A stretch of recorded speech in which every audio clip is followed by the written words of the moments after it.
That was seamless. I didn't press the wrong buttons at all there. I was hoping you could see. I was going crazy, dancing around in the background while it was playing, hoping that Pam could see me, but trying to stop dancing right when we went live so that you guys wouldn't see me. I'm wondering if there's a way I can sneak that onto the screen.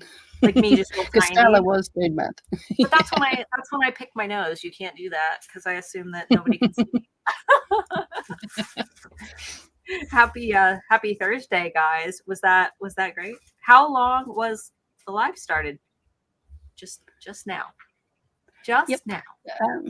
Just 1 minute. Just yes, now. we started, and there wasn't any kind of glitch at the start or anything, or me taking too long to press the buttons. That never happened. But yes, we've literally been on air for 1 minute and 30 seconds, according to my screen. Yay!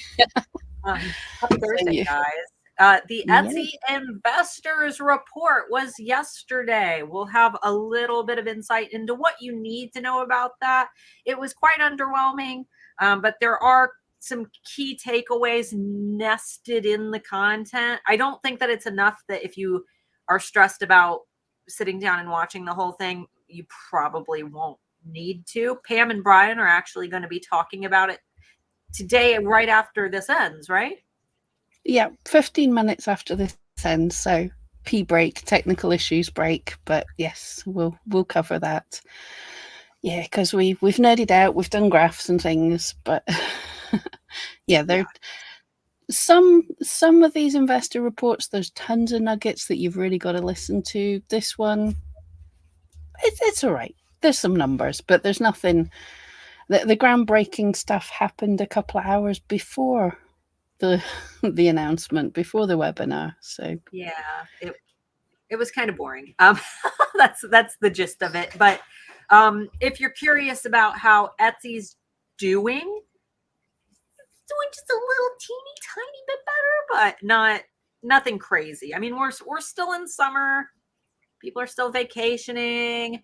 I do expect, just like in past years, right when the kids go back to school, which mine's going back in a little over a week, we'll tend to see that little bit of uptick as we get closer to the holiday season. Fall, everybody loves Halloween shopping.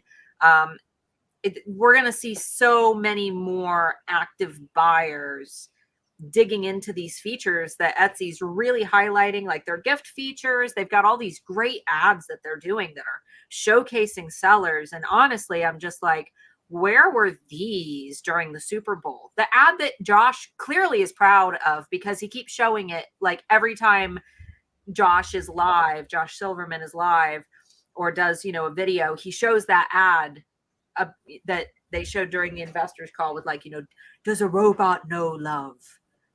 Which it's kind of funny since, they utilize so much AI to run their platform now. But yes, I think everybody's been speaking about that.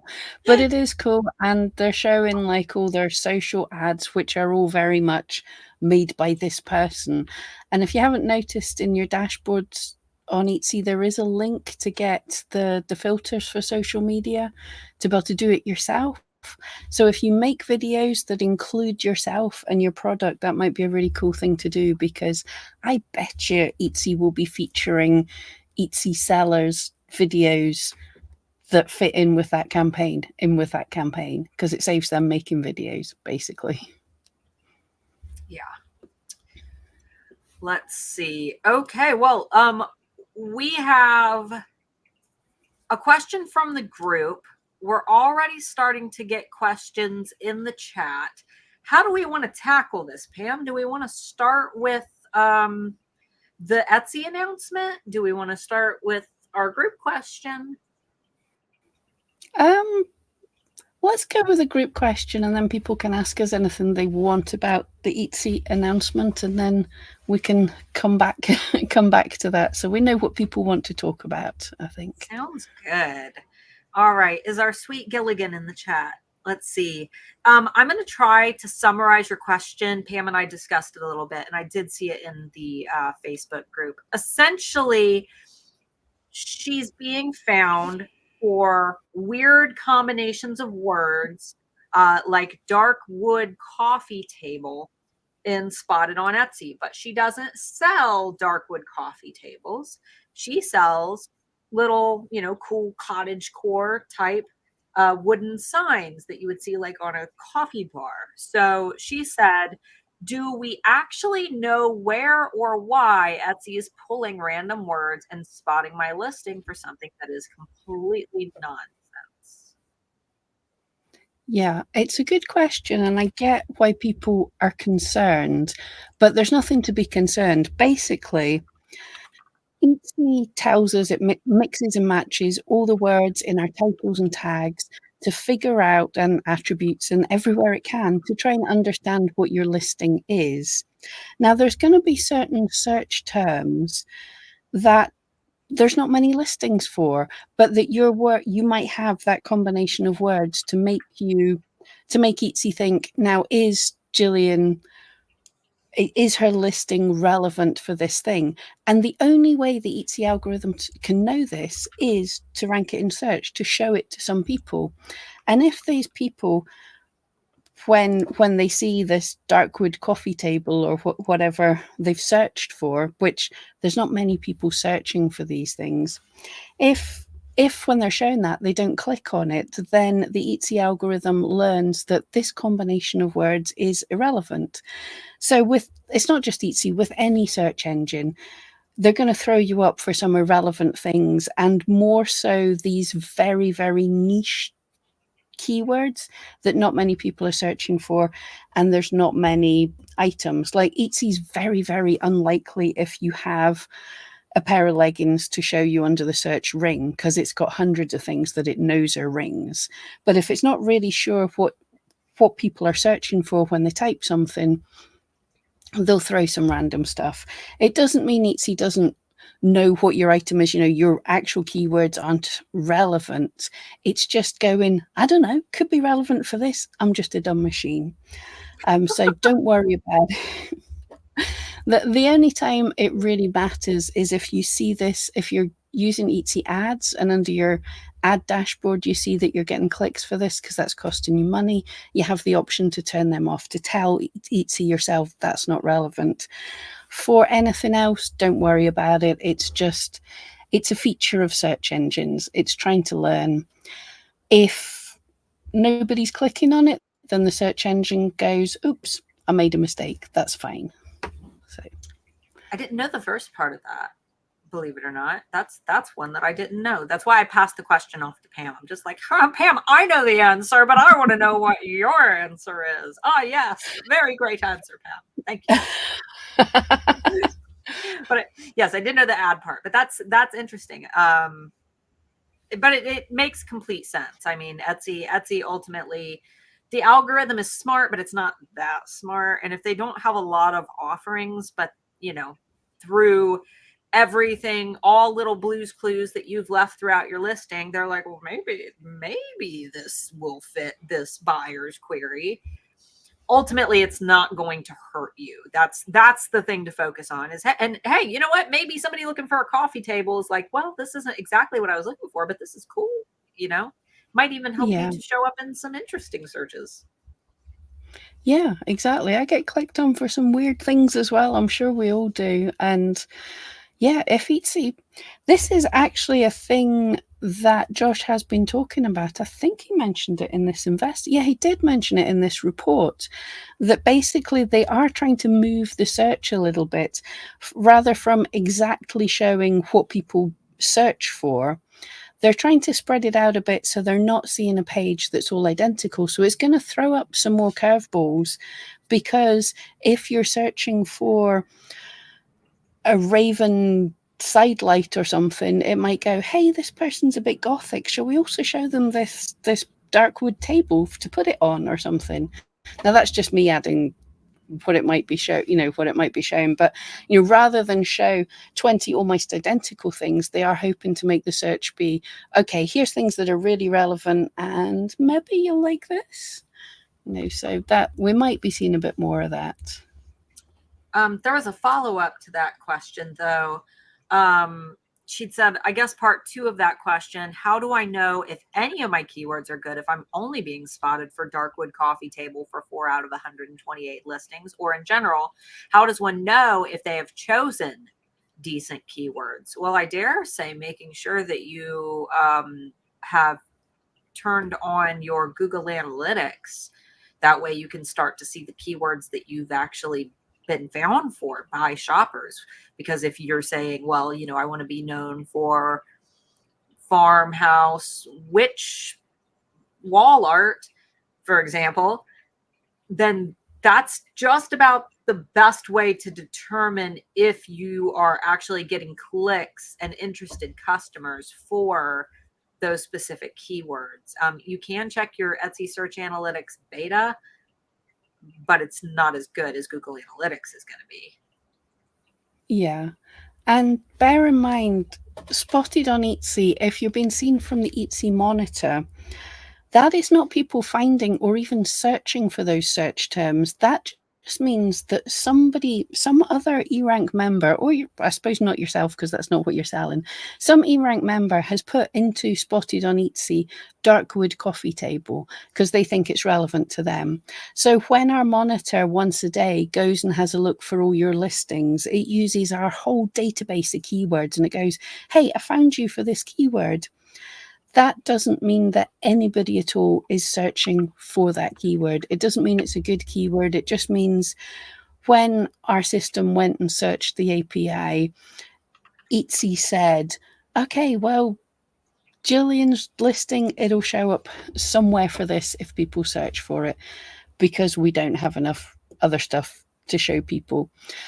But yeah, those kind of things, it's handy to look at. But what I'd be doing, like Starla says, connect up your Google Analytics, and also have you added your superstar keywords to spotted on Etsy?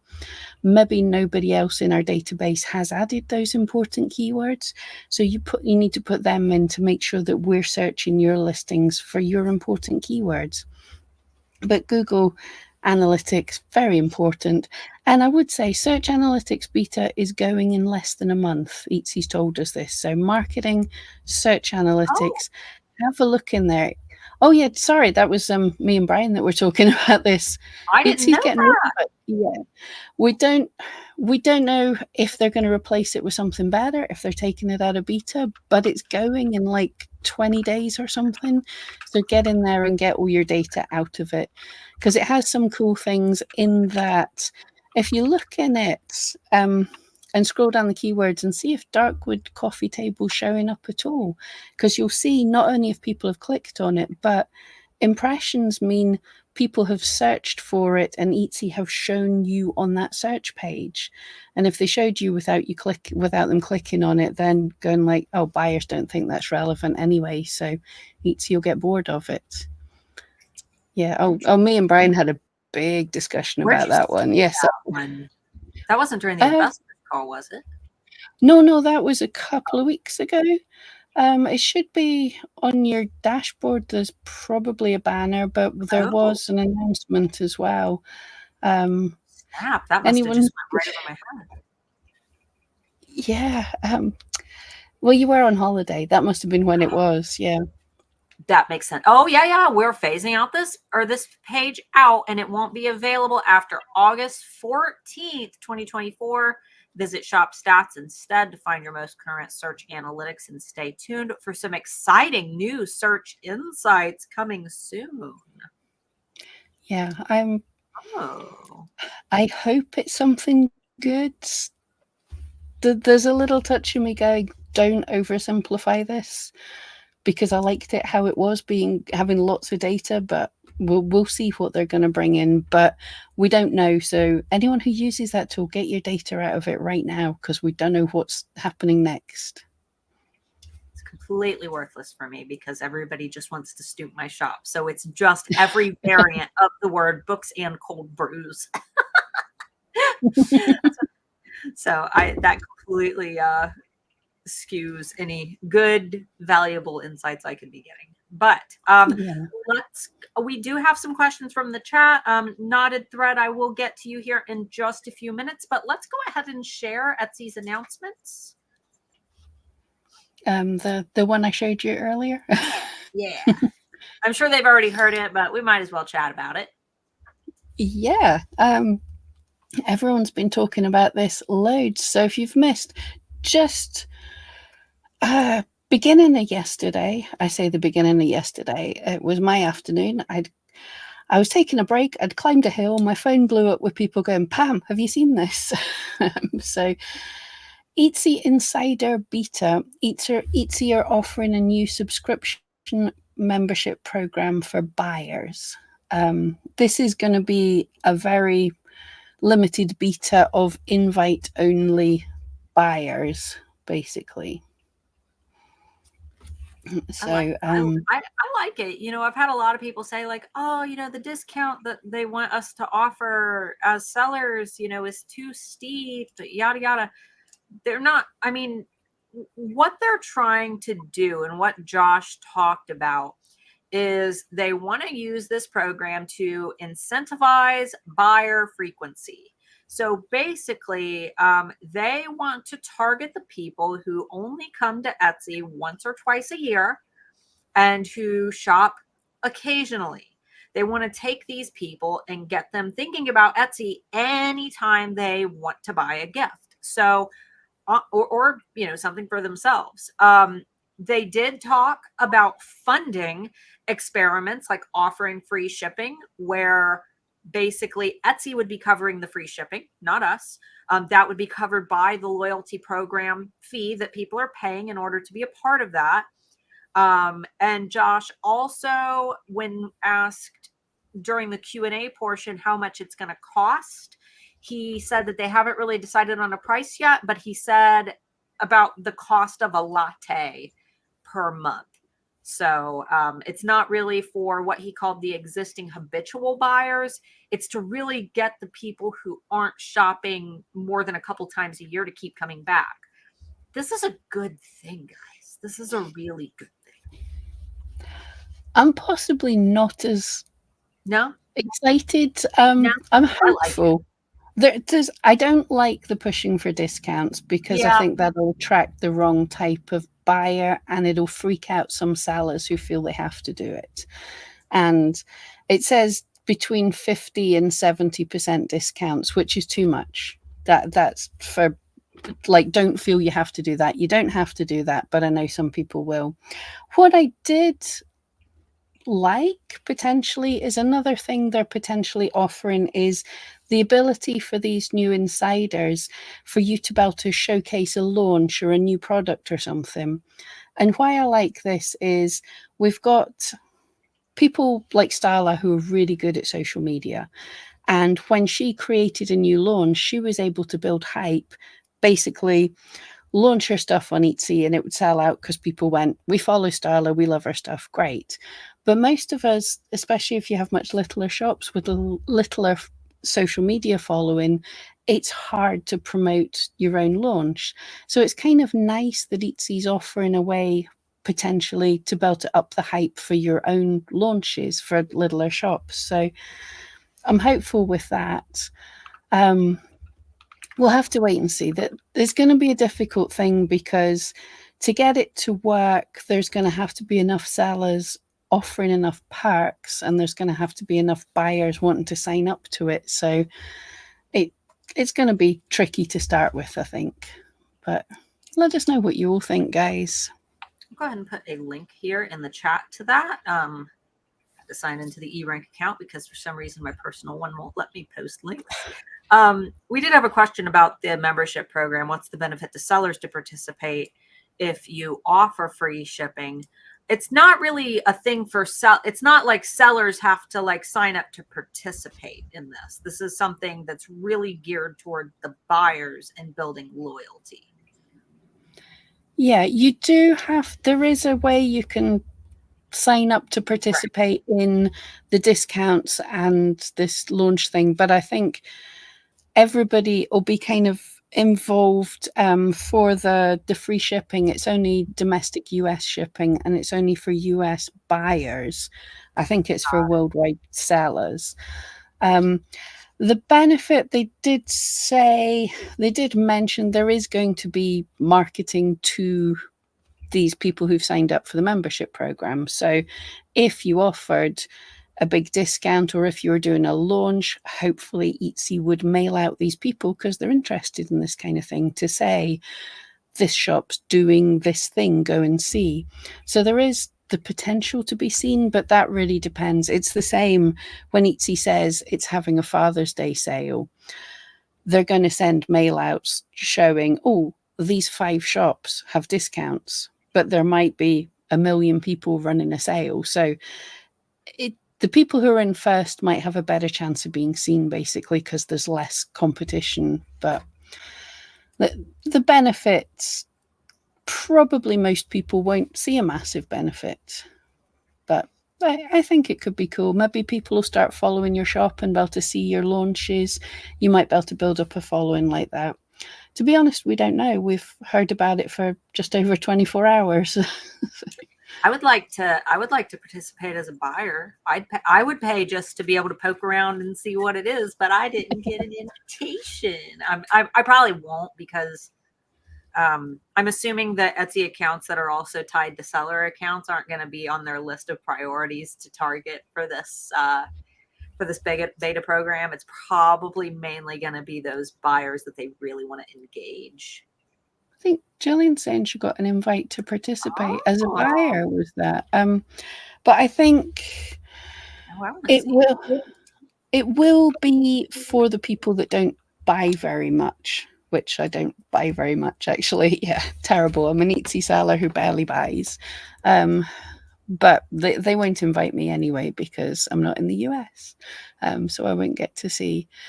It'll be interesting. I'm thinking of signing up to the seller portion they want, just to see what they're wanting us to do. I cannot think of anything I want to offer 75% discount on. That's a lot. 50% sort of. It would have made sense about 5 years or so ago, when the place was more geared towards handmade things. You should have been aiming to have that kind of wiggle room so you could potentially sell wholesale. But I know a lot of people have felt they've had to push their prices down. So most people don't have that kind of wiggle room anymore. It's a lot of money. I potentially would have offered that for interest, maybe 50% off, because I used to sell wholesale, and when you sell wholesale, they expect 50% off anyway. So yeah. Well, I guess we'll keep you guys updated on it. We know about as much as you do at this point, but let's all cross our fingers and hope that it takes, maybe these shoppers who just only shop from Etsy occasionally and gets them re-engaged, which is really what Etsy's focusing on this year. That's what they keep talking about, is trying to make Etsy your first thought when you say, oh, I need to buy something. Oh, I need a gift. Not the last thing that you think of. And they're right. That's definitely something that's missing. I mean, hands up in the chat, anyone who buys regularly on Etsy. It's definitely not my first thought. I know you're a weirdo, Starla. I buy a lot. Did you see what Mark just bought me? He look. Isn't it cute? I've wanted one of these forever. I need to get the Etsy shop name for you guys. It was like, it cost more than my first car, but it was cute. Wow, cool. Yeah, handmade bears are hard work. They are worth the money. I've got a friend who does that. I won't give her. I don't think she has a shop. She has a real life shop, but I see the work she does, and it's amazing. Yeah, I love art dolls. They're so, especially, I've noticed that Ukrainian sellers, there's just so much. Anytime I see an art doll, it's almost always a Ukrainian seller. There's so much skill with the Ukrainian sellers with their actual sculpting and stuff. They're beautiful. But I've always wanted one, so he ordered me one. Okay. So we'll go ahead and get to questions in the chat. Knotted Thread, thank you so much for being patient. Let's see. I'm quite new in this. I started to sell digital crochet patterns, but as I get more time, I wanted to extend it to physical product. I'm a designer of crochet fashion, and is it possible to mix it under one shop on Etsy, or rather just open a new shop? Okay, so is it possible? Yes, but what you need to be asking yourself is, are the ideal target customers for these two types of products different? So someone who's buying a pattern is very likely wanting to make something for themselves. They want to spend a little bit of money and then be able to, save money by making the item. Whereas someone who wants it made for them is more willing to pay more money because they don't know how to crochet or they don't have the time. I'm going to say that you could put these items together potentially, but they do have a very different target audience. So if you wanted to separate them for, that purpose, I would.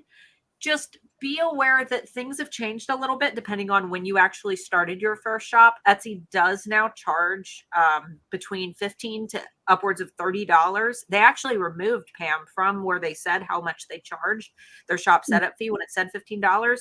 If you look at like Change Detect, they went in and changed it to not say exactly how much.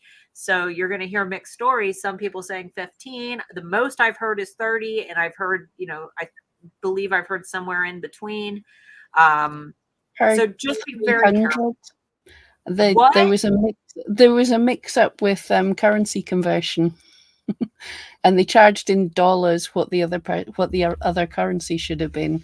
That was a mistake. But wow, that's insane. Yeah. So just be aware that when you set up a new shop, there are a lot of new challenges. A lot of new shops do get deactivated very quickly. Etsy's, they really don't need new sellers right now. Josh made that very clear during the Q1 investors report. So because of that, they're very strict with who they're allowing to open new shops. What I recommend that all new sellers do is make sure that you have an item that is ready to list, because you have to list an item the moment that you create your brand new seller account, which, if you don't know that, then you're just sitting there like, oh no, you're like, what do I do? I don't have anything to sell. Make sure you've got an item ready. Make sure that you have anything that you're going to need to set that account up. It's going to vary country to country. For in the US, have your driver's license and everything, your ID, just anything that you might need. That way you can make sure that you're filling everything out. I don't know is there anything different that you guys need over there when you're setting up your Etsy account? I've not started up for a couple of years, but literally it was just, you need to have a separate email address to set up a new account, which was an absolute pain. And in the UK, it just needed a bank account. We didn't need any ID or anything. That might have changed. I've not set up in a little while. Yeah. Just be prepared for anything. If you keep all your forms of identification in your wallet or in your purse, just make sure maybe set it on your desk while you're filling it out. That way you don't got to go on a magical adventure to try to find anything that they might need. I've heard some sellers say that they require a photo of their ID. I've seen some sellers say that they required, to hold the photo of their ID to show that it matched their face. I've had some sellers say that they had to upload a photo of their workspace. I've had some sellers say that they had to hold a piece of paper with the date on it. I've heard so many weird things that Etsy requires, and I really think that it's just based on a case-by-case basis of where you're located and, what Etsy is requiring at the time. Yeah, what they don't require, when you open a new shop, you will likely get an email that says, follow this QR code. That's not Etsy. Yes. No. That's happening quite a lot. Mm-hmm. Right. I completely agree with Starla, and I also disagree with her, oddly enough. I know quite a lot of shops that do really well with physical products and patterns or kits or tutorials. Starla's right, it often is a different audience, but also it quite often sometimes is the same audience, because you buy the pattern and then you can't make the thing, and you buy the full thing afterwards. That is such a common thing. I nearly did it myself. I bought a pattern to crochet something. I managed to do it, but I was very close to just going, I'm going to buy this blooming thing. It's way harder than I thought. So people, yes, it's different, but you do get a lot of you get a lot of people who overestimate their own abilities and buy lots of craft projects and never finish them. That's common. I'm watching myself in the camera having to go tell Mark that his phone was ringing. Sorry about that. He's got headphones on and it was just ringing. But no, just that you remembered to wear trousers this week still. I know, right? I got my like full sweatsuit on. It's boiling hot outside, but we're in the basement and the basement stays so cold. So I'm always bundled up down here.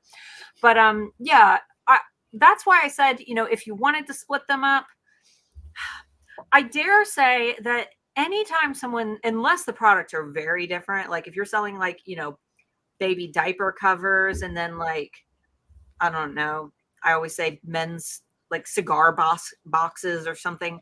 Those are kind of weird items to have in the same shop.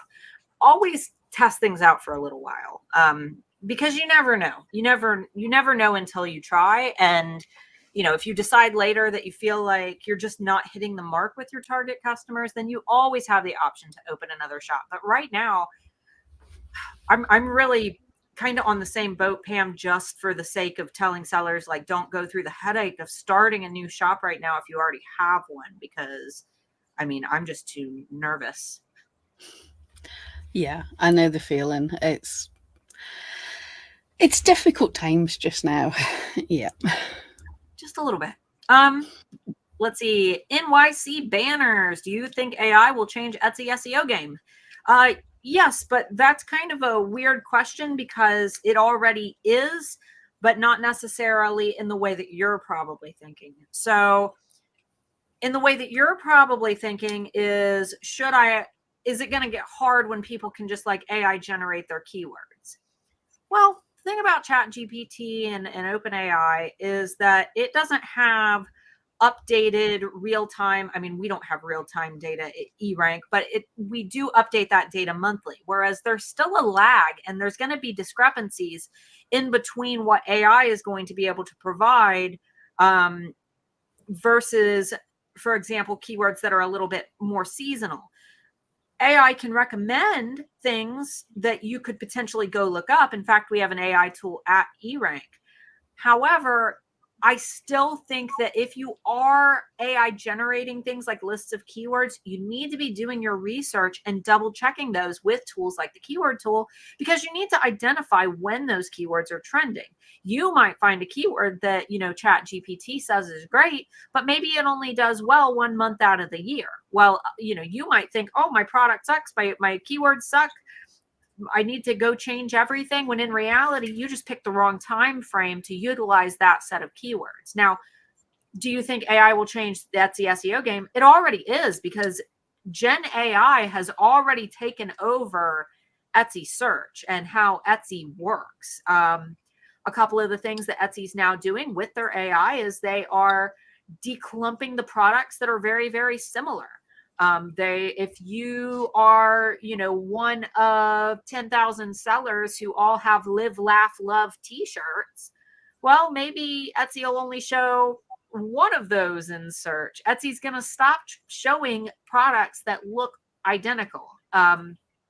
Or they, you know, they say they already have. I'm still getting plenty of identical things, but AI is being used to really cater the shopper experience. It is used as a way to identify the styles, the, you know, themes, the aesthetics that a specific shopper is really looking for, so that Etsy can begin recommending products, not just based on what the customer has typed in, but what Etsy knows about that customer based on things that they've bought and clicked on and explored in the past. So yes, absolutely, it's playing a role in the algorithm. But in terms of what we as the sellers need to do, and can, you know, we use AI to completely like revolutionize our shops? it's going to take some time. We're not quite there yet. You still have to put in a lot of the heavy lifting and make sure that you're actually double checking everything that AI produces with data, because without that data, it's really just guessing at that point. Yeah, I've got a secret for you guys. AI's not new. AI's been happening for many years now. It's just because this large language model things, ChatGPT and stuff, has come out.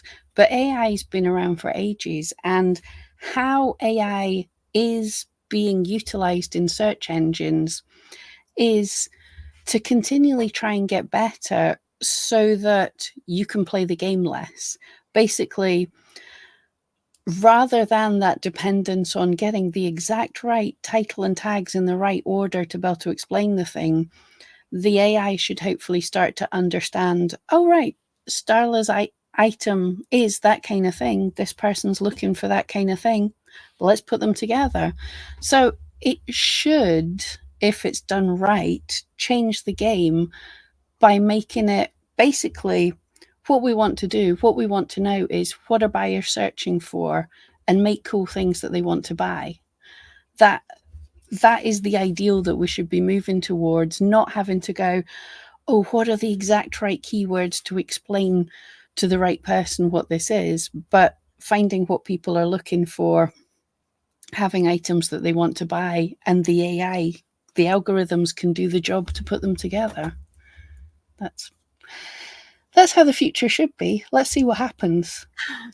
Yeah, and Carla, I think we kind of answered your question as well. Do you think it's enough to simply use Chat GPT for SEO? And you know, she's still getting sales after doing that, but is it just luck? There's no way for us to really tell you if it's just luck, but we can tell you that that data is not. I mean, you can usually Google when OpenAI last got updated with data, whereas eRank, every single month we are updating it around which we should have new data today, right? Is there new data today? Yeah. It's new data day. I didn't look. It should be. Yeah. I forgot about that. Yeah. It's new data day. So on the first of the month, go in and double check some of the keywords that you frequently use, your superstar keywords. Make sure that you're checking those every month. Those are the advantages that you really get from eRank, is just being able to keep an eye on things, to know if things have changed, because ChatGPT is not going to be able to tell you that. It'll be able to make educated guesses. It can probably tell you, well, in the summer you'll probably sell less Christmas ornaments. But I, for one, would prefer to know, especially compared to my competition, the clicks and click-through rates. I want to know everything. Yeah. AI tools are absolutely cool. Use them as a tool, work with them, and then add your own human touch on top, add data on top. So using eRank and also using what's working in your shop. But Exactly. yeah, it's a great idea to get you started. The same, Yeah. imagining keywords in your head. That's where we should all start. Like, what could these keywords be? Asking your friends, ask the AI, and then you take all these keywords and analyze them and experiment with them. Check out the AI listing helper as well. We will pull the keywords up, but we'll also show you what the search volumes for those keywords look like. And sometimes the AI gives you crap. I mean, it really does, but it's OpenAI. It's literally just the normal Chat GPT that you guys could be using right from OpenAI's website. We've just integrated it right into eRank. So if anything, it's saving you a step out of the process, and it's generating things like title ideas, tag ideas, and description ideas. Yeah, exactly. But again, always add your own personal touch to it. Exactly. It's a dumb tool. It's there to help you. JT the drummer said, is it better to create 5 listings for each variation for a product that shares 90% of the same tags, or one listing with different variations but the 13 tags? So it really depends on the item. There's no right or wrong answer. Here's how I see it, and then maybe Pam, you can offer your perspective, and then the audience can decide for themselves where they fit into this. My perspective is that if you are selling something very simple, we'll say something inexpensive like sticker sheets, right? I'm not going to be shocked if I go into a shop that sells handmade sticker sheets and I see 5,000 listings. Sticker sheets are easy, they don't take up a lot of space. I'm not thinking, oh, these aren't handmade. It's totally possible for a handmade seller to have 5,000 handmade sticker sheets, lots of listings. And in that case, that seller has a great opportunity because they're able to use a lot of keywords. You can totally have keywords that share a lot, or listings that share a lot of the same keywords and tags, especially if they accurately describe what the stickers are. We'll say planner stickers, for example. I've got some on my desk right now. If I were listing planner stickers, I would want to make sure that planner stickers was in every single listings tags and titles, even if I did have 5,000 listings. At the same time, if I was looking at a shop that sold handmade artisan engagement rings that were made by Sally, and I went into Sally's shop and was super excited to buy an engagement ring from Sally because I thought it was handmade, but I saw 5,000 listings for handmade engagement rings. Sorry, Sally, I'm going to be a little suspicious that you made all of these in your studio by hand. In this scenario, if there are a lot of variations that can be added to a listing, I would recommend trying to condense them into a singular listing, because I feel like with a shop that is selling something such high value, trying to really express the handmade artisan nature of the product, for Sally, she might get confused with a drop shipper if she has 5,000 listings that would better be condensed into singular listings, because maybe Sally just has the ability to offer a lot of different gemstones and customizations. So it really, to me, depends on what you're selling, your price point, your target audience, and how much it's going to interrupt like your customers. Because I also feel like it's really hard to go into a shop that has 5,000 listings and find what you want to buy. It can cause some choice overload. Whereas if maybe I just want to click on the listing and pick the color that I want and be done with it. Yeah, I agree. Starla is the lady to go to for the psychology there. My science perspective here: if you have 5 variations of something, say you've got a shirt that can come in 5 different colors. In this specific situation, I would make 5 listings, each one of them focused on each color, but have all the other variations in each of the listings. Run them for a little while and see what's working. If it's all working, great. If it's not, maybe you could collapse down a couple. Like if the blue shirt's selling loads, drop the green and the yellow shirt in as a variation of the blue shirt. And then you can cut back your listings, focus them down. And then the one that's getting all of the sales has all of that listing quality score and will do even better. But if it's just a small amount, absolutely test all of them. I think Starla told us a story ages ago about she had variations of a necklace, and all she did was change the color on the thumbnail of the gem in it. So this could be a thing. You don't know which of your 5 as the main picture is going to do well. So test all 5. And then if you want to, you can collapse them all down into the winning listing. Exactly. That was such a funny story. I didn't even change the stone. I just took the original photo that had a topaz in it, because it was fall, and I thought, oh, topaz, that they can pick any color. Topaz will just be the example. And then I just took it into iPicky and changed the hue to make it match what my aquamarine stones look like. And then it became a bestseller overnight, even though they could have totally picked aquamarine as their color.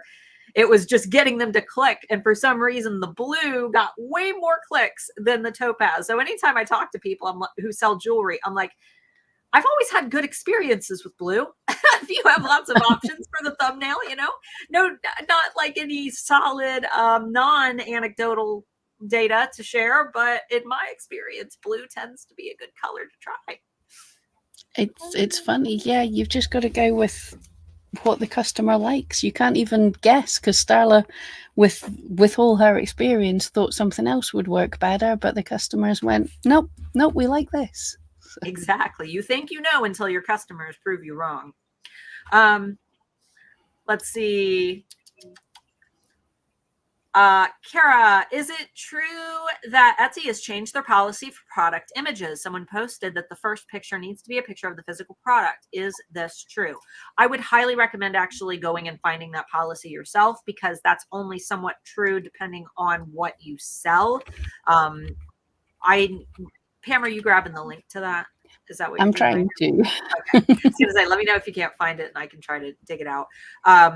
It really depends on what you sell. For example, you cannot use like an AI generated picture of your product for your first image. You cannot use placeholder text that says like your text here. There you go. Pam found it. Give us the goods, So Pam. that's been sitting on my search, and like I'm looking that up just about every day just now. Where is, let's see, where is our actual spot? It's so tiny on my screen, Pam. Yeah. Well, firstly here, the top spot is saying use original photos. When creating your listing, you must use your own photos, either photos you took yourself or had someone else take for you. They do say if a customer leaves you a photo as a review or something, you can ask them if you can use them. These photos should showcase the actual finished product you made, designed, handpicked, or sourced. By accurately portraying the condition, quality, and quantity, you help build trust with buyers. So that is, you must use your own photo, and then the exceptions are you can use stock photos in some limited circumstances where you're offering either personalized custom items or an item made with a production partner. But everything else has to be your own. She sells digital products and junk journal kits. She said, do I need to have the printed pages in the first picture now, or can I continue to make the thumbnails in Photoshop showing the kit digitally? It's a digital product, so you shouldn't have any issues using a photo that it's representing, as long as it shows what they receive in that kit. Digital sellers obviously can't. If it's a digital product, you don't have anything to photograph, so you're fine. Digital sellers are now we are seeing some digital sellers who are getting like little dings from Etsy, getting messages from Etsy. We are actually, me and Christina Nicole are trying to narrow down what could be causing the Etsy AI to actually catch those photos. We're not sure yet, but digital sellers, if you experience any issues, obviously reach out to Etsy. But when you sell a digital product, you don't have photographs, so we understand. But Etsy Trust and Safety has been sending out a lot of emails in the past week saying, check that your items follow our photography policy, check that your items follow the mature content policy. There's been a few things. And as far as I can see, it's difficult because they didn't send it to me. As far as I can see, it's a preemptive bot saying, you're in the kind of category that might have issues, go and have a look, rather than they're not taking down your listings, they're saying check, which is fair because the policies have changed a little bit. Yeah. Let's see. Do you have a validation process to launch a product? Ooh, that's an interesting question. I'm very much a stay in your niche. So stay within your niche and your ideal target customer when you're launching something new. But validation, I mean, honestly, don't invest $1 million into a new product idea. Make one of something, see how it does.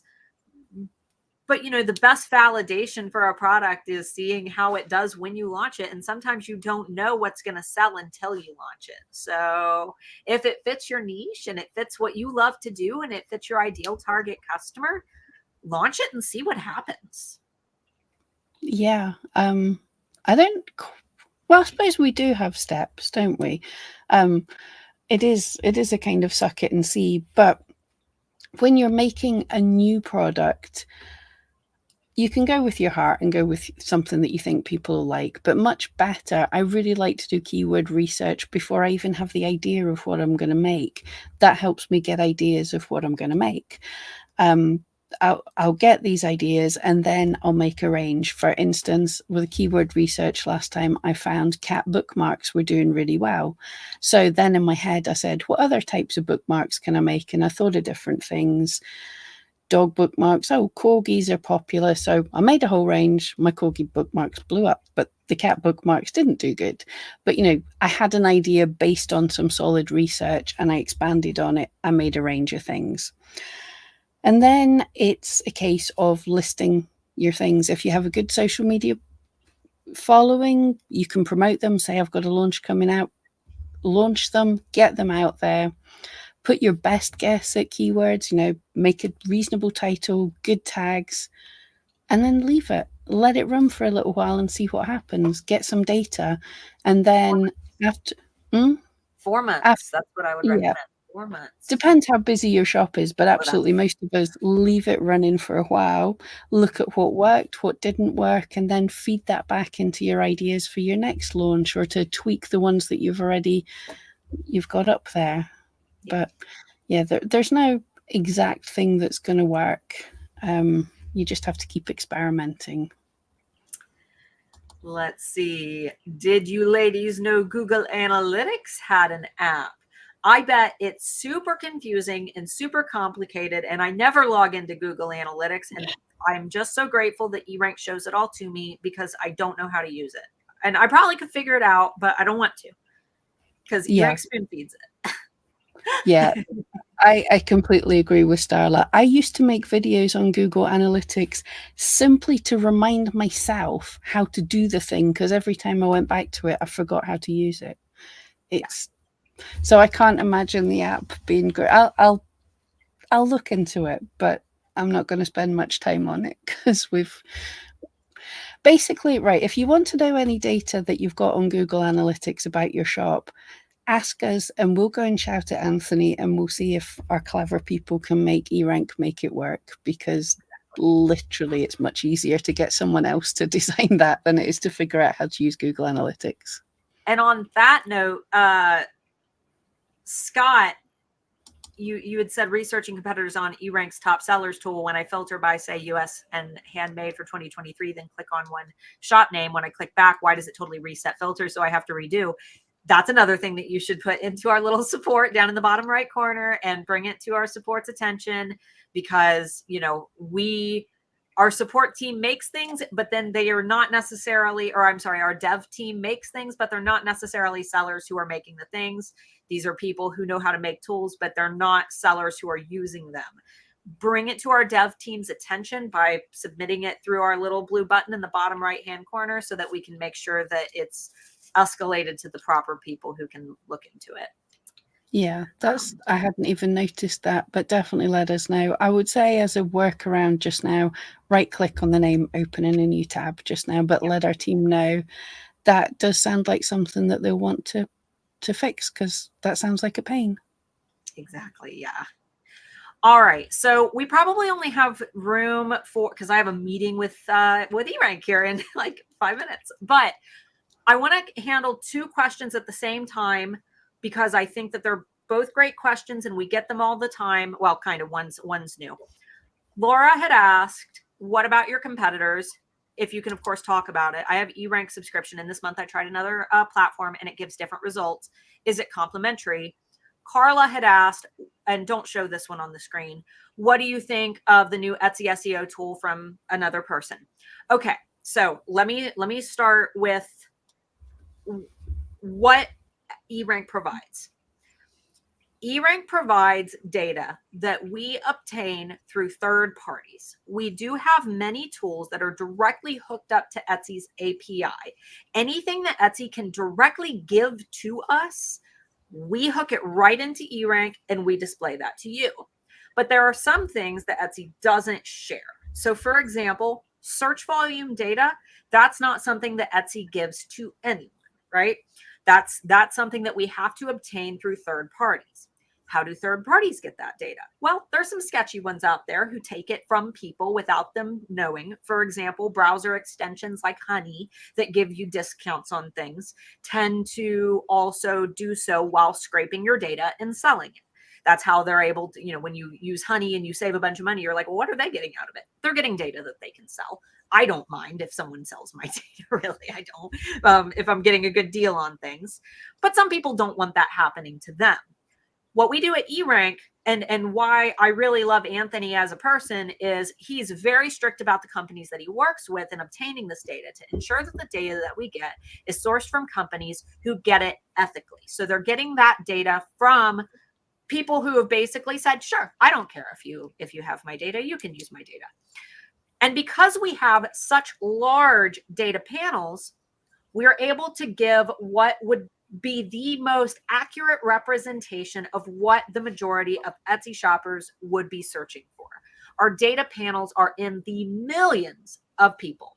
And as we grow as a company, we invest more and more money into the amount of data that we get. I always say that data is not inaccurate as long as it's real, but it can become more accurate the more that it is quantified.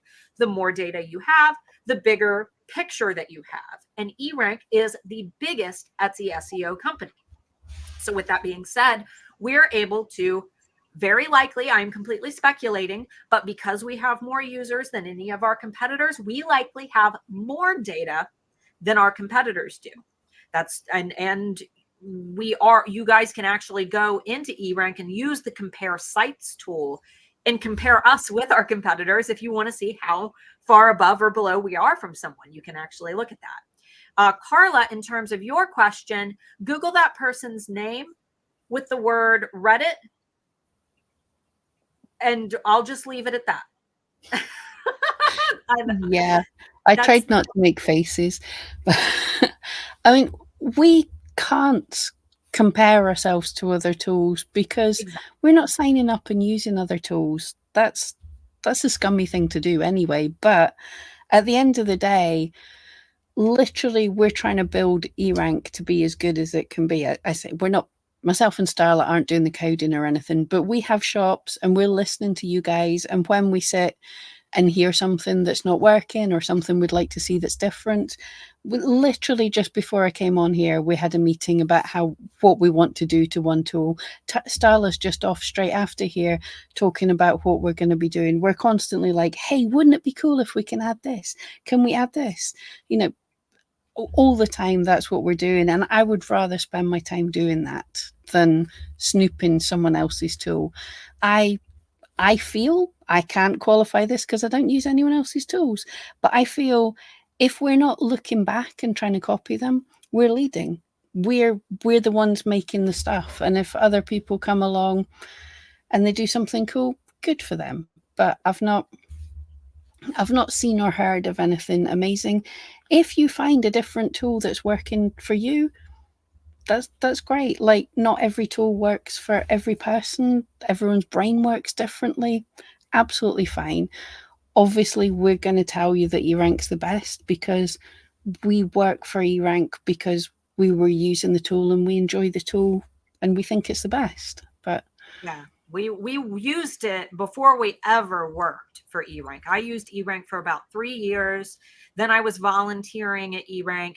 And then finally, Anthony's just like, for God's sakes, why don't you just work for us? So I started working for eRank in 2019, but I've been using and recommending eRank since 2016 or 17, right? I mean, it was Etsy Rank at the time, but before Anthony even had any employees. Pam, when did you join eRank? You joined for me, didn't you? Yeah, you were volunteering at eRank, but yeah, I joined when it was a very tiny team. Debbie was one of the first, and I Yeah. think we had a couple of developers, and then I joined.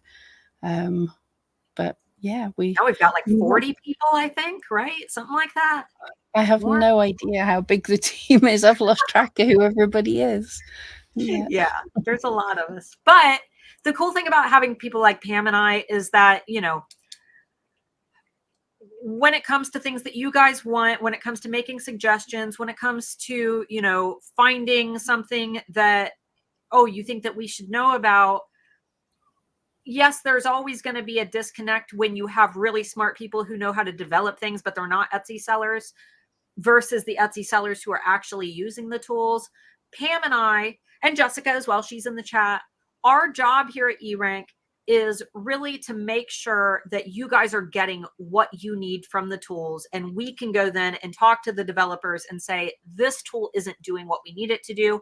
This tool has a problem, or this tool would be better if when you clicked back, all your filters weren't turned off, for example. Which when you hit our little support button in the bottom right corner, you're not talking to, you know, the dev team, but you are talking to people like Janine, who's absolutely awesome and who will escalate it and make sure that it hits our dev team so that they can make sure that they're fixing little things like this. So we've got a really great, very approachable and easy to talk to customer service team that's on 24/7. Like, we actually have 24/7 support now. So never be afraid to hit that button. I know that we all kind of have that fear of who's going to pop up in this chat, but they're all people just like Pam and I. Absolutely. Yep. Okay, guys, I guess on that we better run because Starla does have a meeting and I'm going live with Brian on my own channel in 15 minutes. Go to Pam's channel, guys. Pam Duthie. It's linked down below in the video description. Go watch that because her and Brian are going to outline some of the important points from the investors report. And I'm going to do the same thing tomorrow on the Friday Bean, but I don't have pretty graphs and stuff. So I'm actually probably going to watch yours because I feel like mine isn't nearly as good. Oh, and Starla's links down below as well. Okay, thank you guys. And yeah, we'll see you next week. It wasn't easy, no.